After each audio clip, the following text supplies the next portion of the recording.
So welcome once again. My name is Amber Kelly, and today I'm going to be teaching you about today's topic, which is NCR Silver Pro Back of House.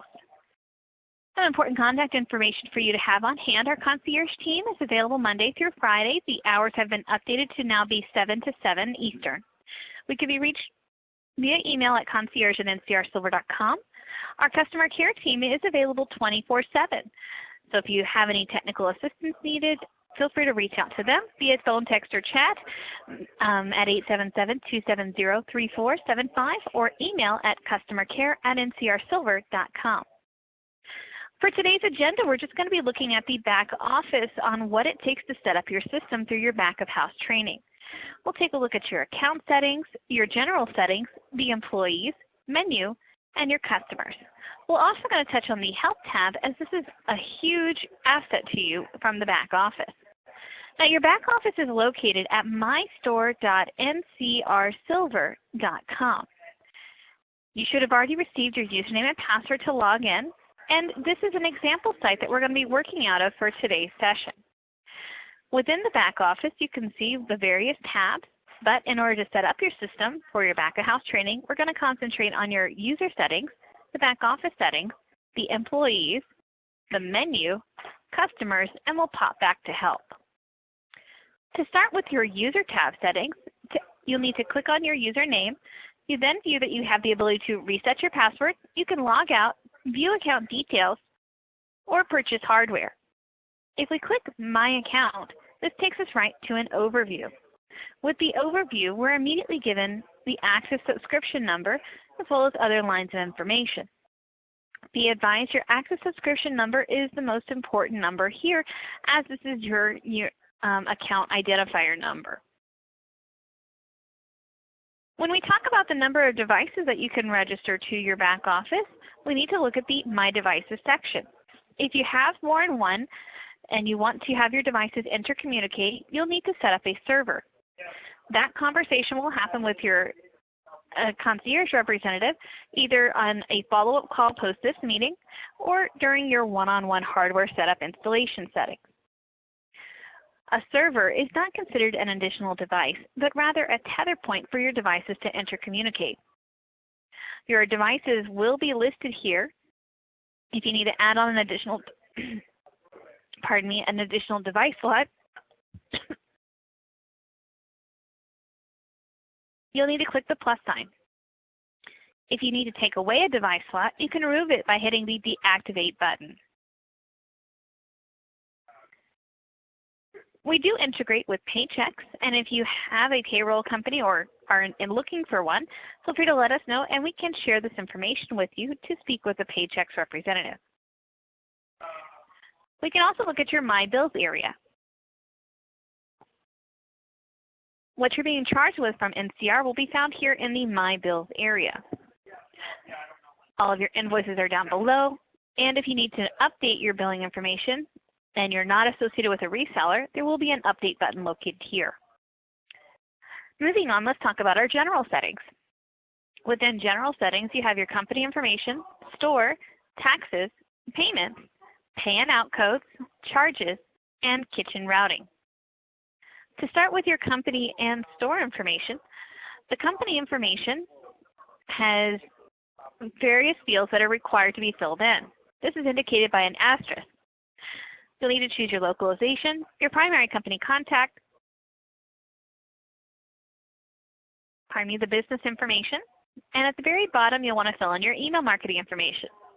Be advised, if an email address is not put into the From Email field, no electronic messages will go out, and this includes your email receipts. Within company options, this is where you can choose to enable drawer checkout via user role, or also print non-price modifiers on a guest check. These are very store-specific preferences, so I encourage you go over these during your one-on-one session with your concierge specialist. Moving on to store, just like on the previous page, if you have a required field, it is indicated by an asterisk. Here we have your primary store contact and your receipt information. The receipt information, receipt message, and tip message will all appear on printed checks for the customers. Whatever you fill in can be previewed here when you click the Preview Email Receipt. Please note that the logo listed here is only for electronic receipts. It will not appear on your printed receipt. Along with store configurations, we also have store options. Within store options, you can enable gratuity. You can subtract tip and gratuity totals from cash calculations in the financial shift, as well as enable different dine-in or order modes. Here the order modes are dine-in, takeout, delivery, catering, and drive-through. If it's required by a municipality, you can enforce breaks. You can also engage with online ordering. Now, with online ordering, you would need to have a third-party provider integrated into the system with an API key. Once you've established this, you can state how many minutes until your delivery or your download orders are pushed through to the system prior to the expected pickup.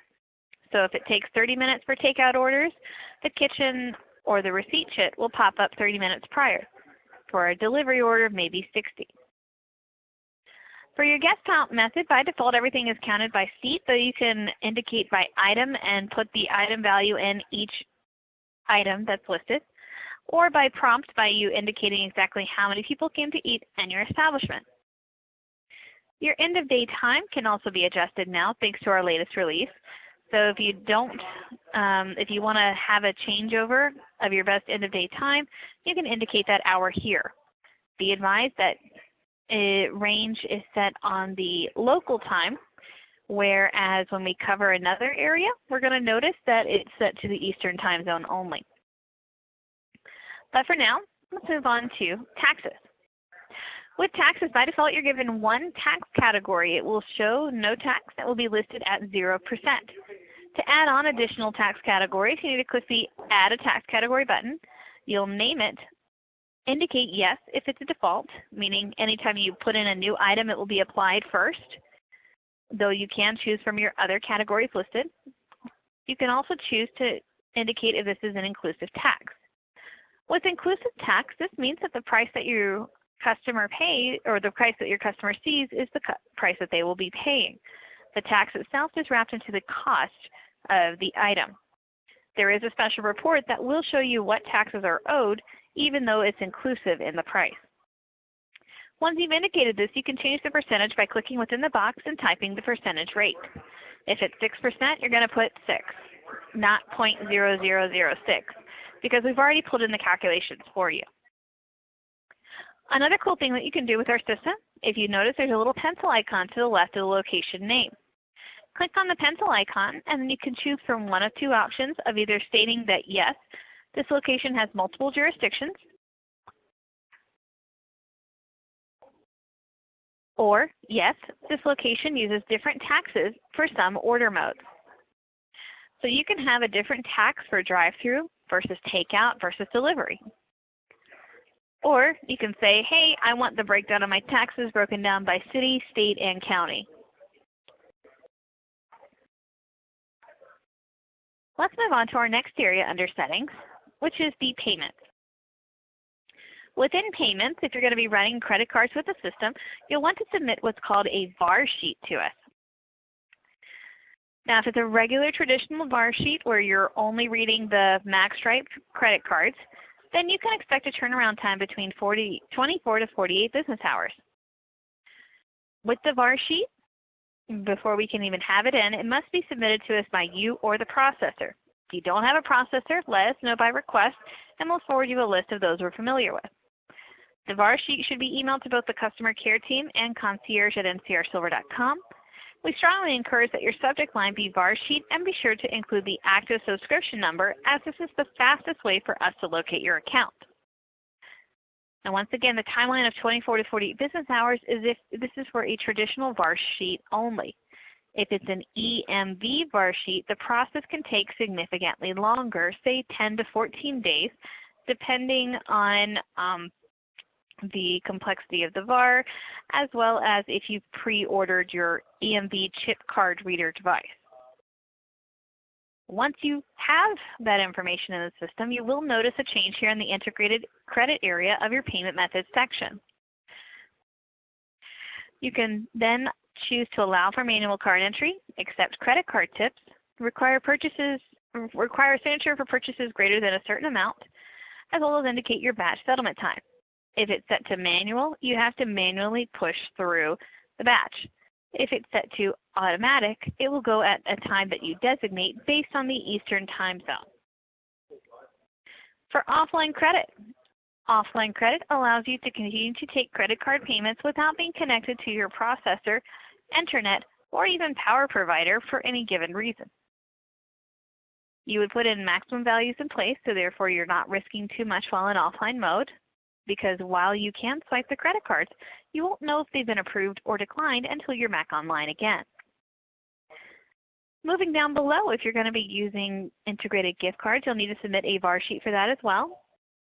And for the summation of your accepted payment methods, whatever is checked here will appear as a button on your point of sale.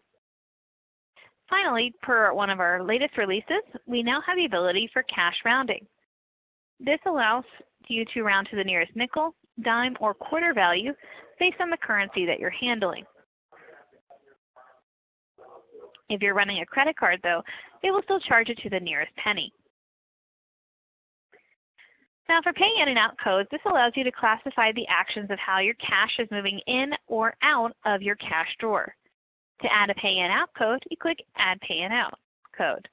You'll type in the reason and the reason code description. You would then indicate how the cash is moving, either out of the drawer or into the drawer. Once complete, click Save Changes. When we go over your front of house training, we'll show you where the pay in and out codes are located. Moving on, let's talk about charges. With charges, this is where you can indicate special charges based on your needs. To-go charges, a delivery charge, a deposit charge. All of it is listed here. Notice your charge can either be an amount or a percent. Let's use the dine-in charge, for example. Here, we see the charge has been named, and then there's a description. Yes, it is marked as active, and no, it is not associated with a house account. The charge is then indicated by an amount or a percent, and the limitations are shown here. You can even round to the closest value, so let's choose which taxes you'd like to apply on the charge. If no tax can be charged, make sure that you go back and put in a tax category and then try to recreate the charge again. We'll show you how to use charges on your front of house session next time. For now, we're going to move over to kitchen routing. Within kitchen routing, this allows you to group all of your order printers that will be functioning in your site. Order printers are most commonly used, say, kitchen or bar. I first suggest that you add all of the physical order printers here, and then we'll group them as needed. To start, you'll click Add a Kitchen Device. Really, it should say Add an Order Device, but the kitchen is the most common. You can then name your printer. So, Order Printer. If it's a label printer, you can indicate this. You can consolidate your items on that chit, and you can also have it set to where it's one item per chit. Once you've made your selections, you can click Save Changes. Your device has been created, and notice that the ordering modes that are available will appear here. If you have already added on your takeout, delivery, or catering, those will also appear. So if an order is popped in for dine-in, but they forget to pop it in the kitchen for drive-through, the order is not going to pull through. Now once you've put in all of your devices, you can then group them together. You can do a 1-to-1 ratio. Say, for example, we have the order printer, or all of the printers listed here, and we have a bar group. For this bar, we only want to use the bar 1 orders. Maybe you want to group bar 1 and bar 2, so you can have both of them checked, meaning when an item is ordered to this particular group, that order will go to both bar 1 and bar 2. Once again, it's going to get a bit complicated, but it is very store specific. Be sure to cover this during a one-on-one session with your or your hardware session with your concierge specialist. Now that we know about kitchen routing and how to set up our general settings, let's talk about our menu. Within the menu, this can get a bit complicated. There are really 3 ways of inputting your menu into the system. The first, which we highly recommend, is for you to send your menu over to the Concierge team. We're here for you when we want to put it in. We'll put all of our experience in your corner to make sure it's put in properly. If you wish to put it in yourself, you can do so by clicking the Import Items tool.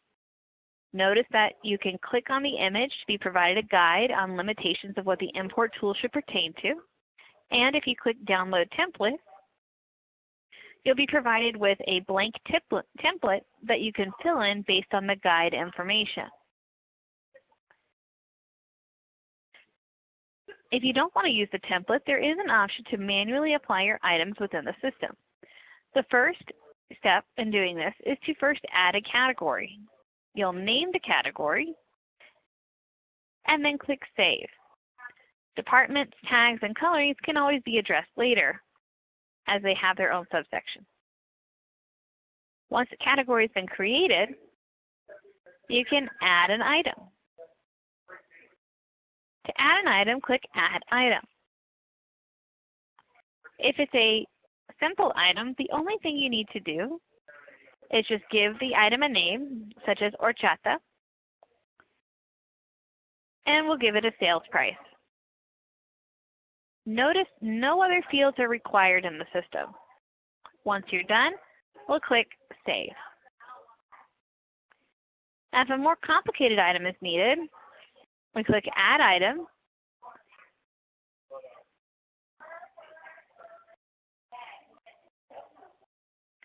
We name it. And now you can go through the rest of the features. So maybe this needs to go to the printer group bar. Yes, it is active. Hey, maybe I want to add it to my favorites group. I can also put in a description. Modifiers can be attached to a particular item to enhance the item. Maybe you're selling an item that has an upcharge involved, like a side salad, and then you have an upcharge for additional dressing. Those upcharges or specific options or special instructions are all called modifiers. You'll create them under their own little subtab called modifiers, but the group that's created is associated here to the item level. Notice we can tell we're working on the menu item level only right now and not the modifier item level. That will come a little bit later. And continuing on with the menu item level, we do have the ability to assign a tag, which we'll cover in a bit. We can also put in variations. So with this horchata, say I'm selling it by different sizes. We have a small, medium, and large.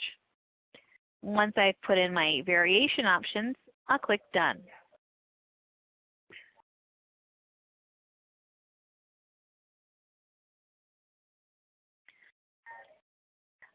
If you need to, you can put a barcode on the item level, or you can even assign barcodes based on the different variations. With the taxing and prices, you can use a single price and cost for all of the variations, or you can use a variation column header to indicate your pricing. So with me having different sizes, let's say my small was $1.50, my medium was $2.35, and the large was $4. Notice that there are some other features that you can choose. For example, Prompt for Price allows you to have a base price, but then it can be adjusted directly from the point of sale. At the bottom here, there is also an option for Priceless, but these will all be filled in, like Priceless and tags, when you're running a promotion. We'll be covering promotions in just the next couple of minutes. Just know that you do not have to fill them in right now as they're not required. Now, once you put in the item name, remember that there's a whole modifier option here. So let's add in a modifier option. Maybe I want a modifier option, say ice or extra ice.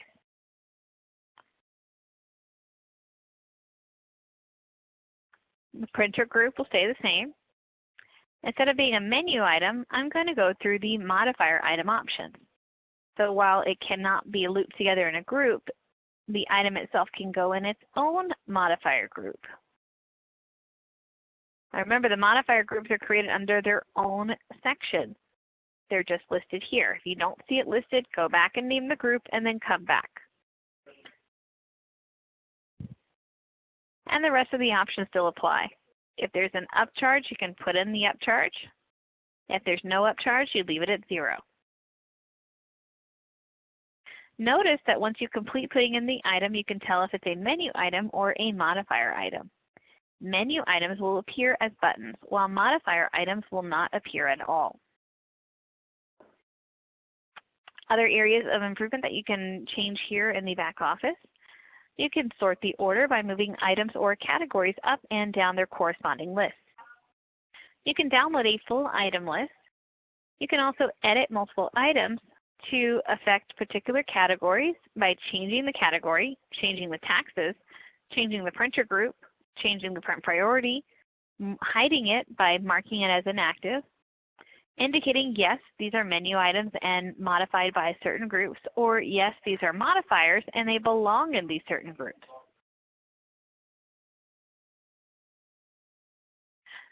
Coming back to modifiers, you'll notice that on some of the items, not only can you have it as a menu item, but you can also have it as a modifier. So yes, it will still appear as an item level, but it's grouped under a particular modifier group area. To create the modifier group, you need to click Add a Modifier Group. I'm going to call this one Drink. Notice that along with naming it, you can put in a minimum or a maximum value in place. Minimum, if it's more than 0, so if it's 1 or more, acts as a variation, essentially, because it is a mandated minimum that must be chosen. This is particularly popular with burger joints, where you have to know the cooking temperature for the burger, so that way it's cooked properly. Maximum values are when you don't want to exceed past a certain point. While cooking temperatures are great for a minimum, maybe you're selling an entree with a maximum choice option of 2 sides. You would then put in the 2 maximum. Once the maximum has been met, this modifier group is no longer usable on the POS. Just like we've been speaking about, this will be covered during your front of house session to show you the examples. We'll hit cancel. We'll hit save changes. And now that the group has been created, we can add the modifiers to it. There are 2 ways of putting in modifiers. If the modifier already exists, we can find it here within this little drop down where it's going to look for your item or your modifier items, or actually any items based on the category and then item name. I'm trying to find the ice that I put in earlier.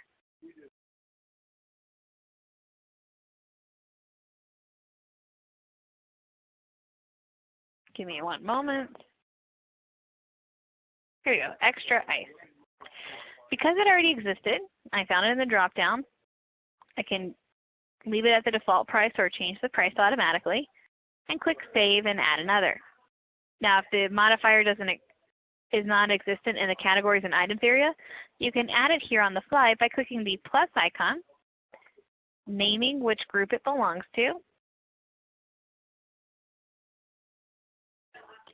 name the item itself, choose the tax, and then indicate your price. Once you click Save Changes, you click Save Changes again, and the item has been added to this particular group. Remember, the group is then taken back to the item and associated here under the Group section.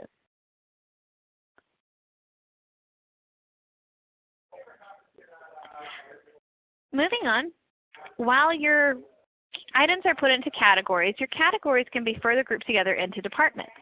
To find the department area, you click on the More line and then hit Departments. To create a department, you hit Add a Department. You'll name it and then choose which which categories you want associated with that department. So on this one, maybe I'll look at my food department. To edit it, I'll click on the pencil icon. Then I choose which other options will go into the food area. Notice whatever is checked will now occupy this category. You cannot have, modify this department. You cannot have one category and more than one department at any given time. Next, we're going to talk about our discounts and promotions. Discounts are manually applied discounts based on situational factors that can be either applied to the item or the ticket level. To add a discount, click Add a Discount. You'll name the discount and put in a description. You would then need to go through the options of, yes, do you want it to show on the activity summary chart? How would you like the discount to be presented, either as an amount, a percent, a prompted amount, prompted percent, or a set item price? The amount, percent, and set item price are indicated here and cannot be changed on the point of sale, while the prompted amount and prompted percent are flexible and can be changed directly from the point of sale. Once you've chosen your discount type, you can put in the discount and value. You can also indicate that an approval is needed by a manager for this discount to be used. Finally, with the qualification, it can either apply to the item or to the ticket level. And lastly, your minimum qualifying amount can be put in place, meaning the person will not get $20 off unless they spend $50 or more. Once you're done, click Save Changes, and we can go move on to our promotions and Priceless. Now, while discounts are manually applied, promotions and Priceless can be automatically applied based on a couple of factors. Before we can even put in the promotion itself, though, please note that we can streamline the promotion by putting in an event. A common event in restaurants is called happy hour. So to create that happy hour promotion, you need to first click More, go into Events, and then click Add an Event Schedule. When you click Add an Event Schedule, you'll name it, put what days of the week it will be applicable for, the starting and end times, as well as the date range on when it will be active in the system.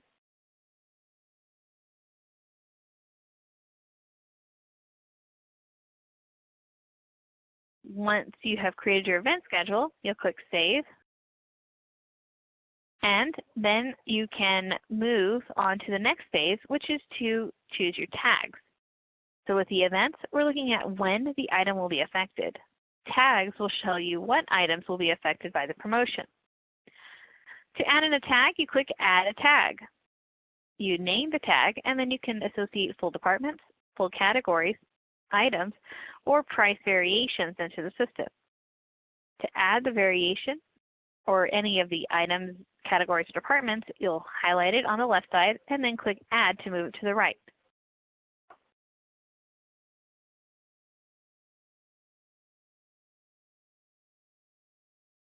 Now while we're adding these, after you're complete, you click Save,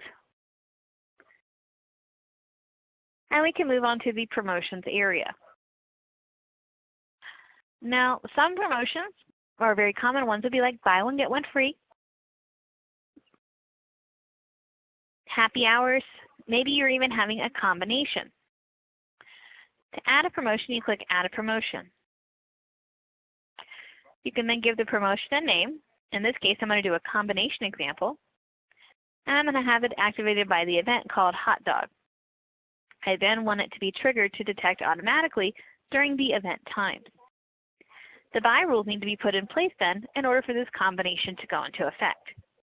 A good combination example would be maybe you buy a sandwich, chips, and a drink, and the drink would be considered free. We need to make sure we put in one quantity of each of the designated tags to make this combination. So we have our hot dog entree, say appetizer, and a drink. So when one of each of these items is purchased, the drink would then be discounted at 100% off. So in order to affect what will be discounted, we have to make sure it's present up above in the buy rules. Now, while promotions are a great way to apply automatic discounts, Priceless can get more specific.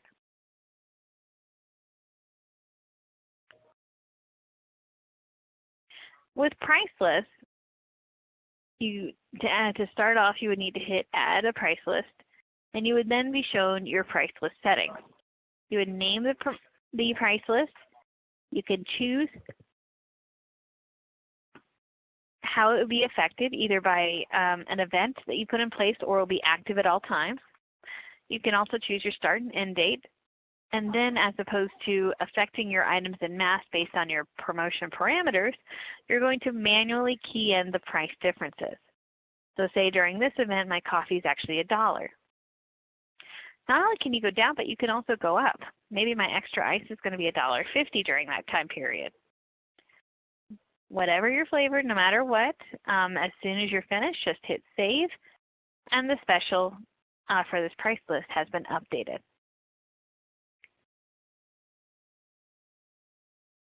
Now that we know how to set up the menu, let's talk about the people who are actually selling your products, such as your employees.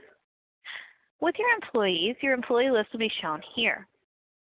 If your employees, or actually, you should not start an employee record without setting up their user roles.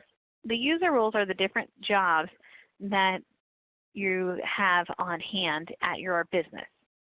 By default, you're going to be given two options, which will be store manager and cashier. To add more options, you can click Add a User Role.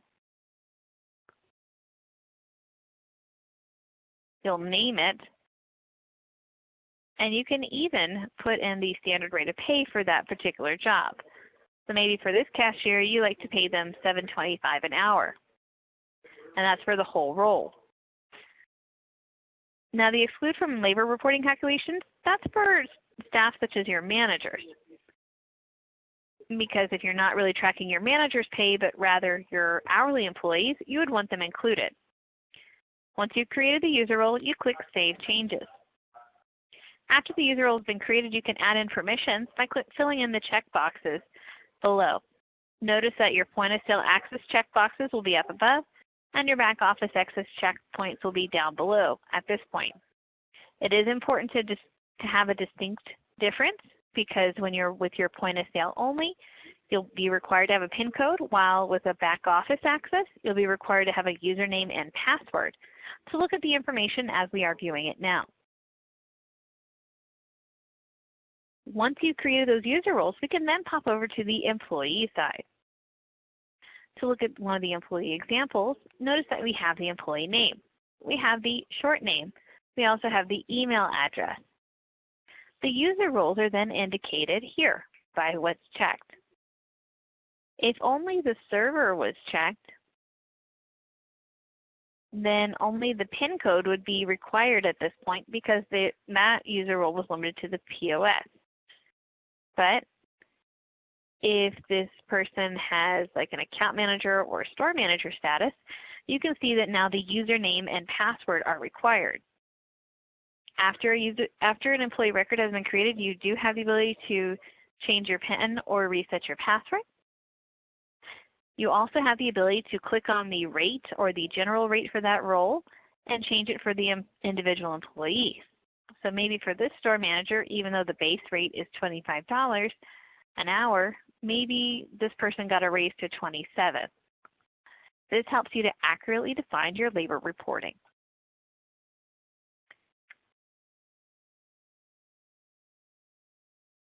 Lastly, we're going to touch on our Customers tab.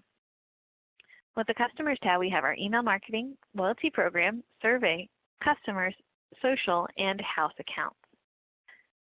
With your social, this allows you to put in the social media links for Facebook, Twitter, or Instagram at the footers of all email messages that you send out from the system. The email messages are sent out through email marketing. With email marketing, you have two options, either the bulk email or the recurring email. With the bulk emails, you'll need to first choose your customer base that will be receiving the content, the subject line, and then fill in the body of the message. Or you can either swap out the image, put in some text, or even include a discounted offer. You can also hit Preview to view the message as it would be sent to your customer. Notice, however, if I clear the offer where this box is now empty and then hit Preview, the offer no longer appears whatsoever, nor do these little chits here in the discount area. So, when you're satisfied that the message is ready to go, you can send a test email or put in the spam check. You can also send the message as is or share it as a Facebook post.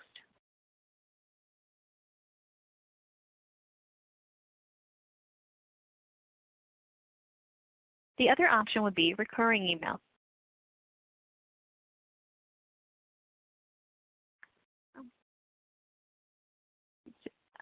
With the recurring emails, these are set up by a particular trigger to the system.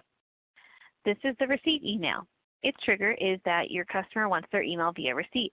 This is also the area, if you want to swap out the logo, you can click on the gear icon at the top right-hand corner of the image area, then click Edit Image. You'll then swap out the image, put in a link if you'd prefer, and then click OK. The welcome and miss you emails must be turned on before the trigger is effective on sending them out from the system. With the welcome email, this email will go out when you collect the customer's information or their email address for the very first time. And the miss you email will be an email that will go out when you already have the customer's email on file, but they have not made a purchase within a certain number of days.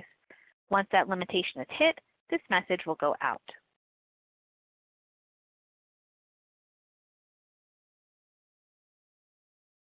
With a loyalty program, you have one of two options, the first being points and the second one being punches. Points is based on the number of dollars spent, so $1 spent equals 1 point earned. And punches is based on the number of visits. Once you choose which program type you'd like activated, you can choose the reward that the customer will receive once they're participating within this loyalty program. There'll either be an amount or a percentage off. The reward will apply to the full ticket, so be sure to choose wisely. You can even put in a minimum purchase requirement amount, an expiration date to push them to spend it faster, as well as your own personal disclaimer on that particular loyalty program.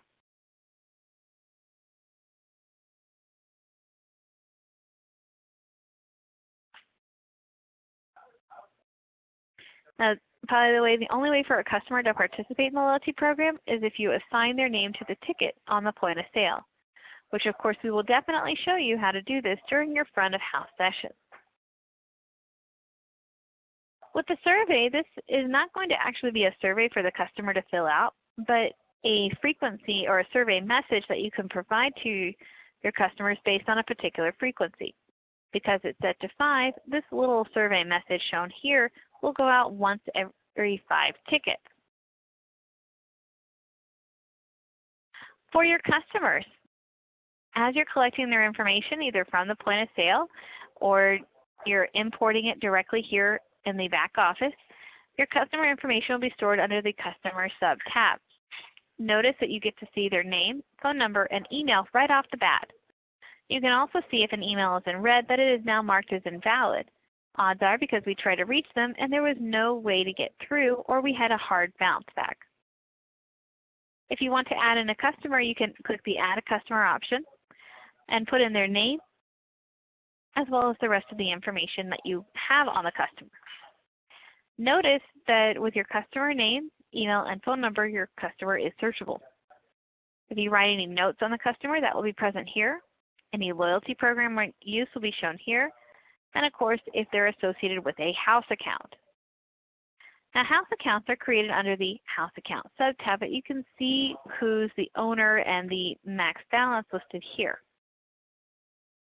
With house accounts, this allows you to allow credit to your clientele where they can either prepay into the system or have a base amount owed to you that they need to pay off.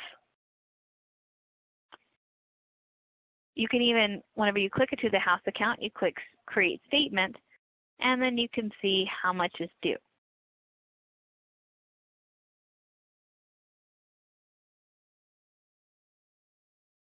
Now once again, house accounts are created to extend credit. So to create a house account, you must first have your customers in the system. You can then go over to the House Account sub-tab and click Add a House Account. You'll name the house account and select the owner from your existing customer list here in the back office. Once you've created the owner, you can pull over their contact details. You can even add other customers who will be participating in this house account by clicking the Select Customers option.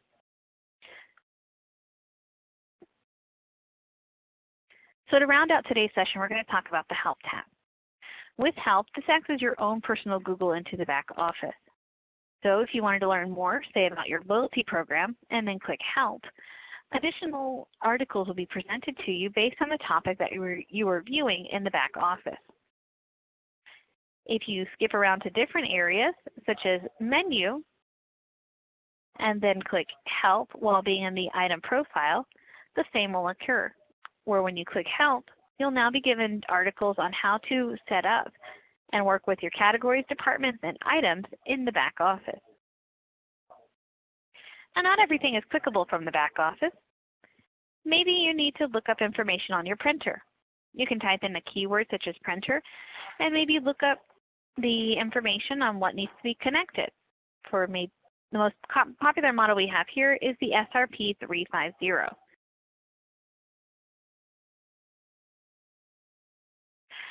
So let's wind down the session with reminding you to be sure to go check your Settings tab and especially fill in your company information and store information.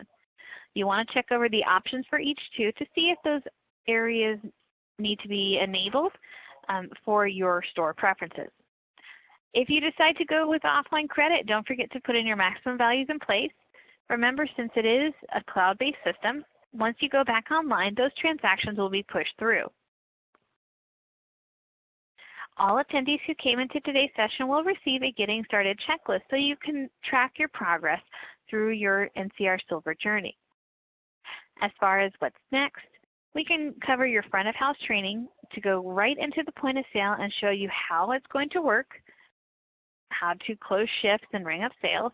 We'll then pop back to the back office and reflect on what you're getting out of the system through the My Store tab, the Results tab, your customer actions, and we can touch on the Help tab again. For now, I'm going to leave the contact information on the screen, unmute all attendees, and then answer any questions that need to be addressed from today's topic. So, are there any questions about what you've learned today?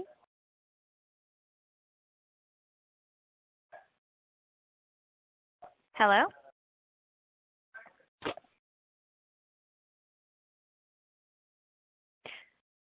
All right, caller, if there are no questions, thank you very much. We look forward to seeing you in tomorrow's session to finish out your front of house training. Have a wonderful day. You too. Thanks, Amber. Bye.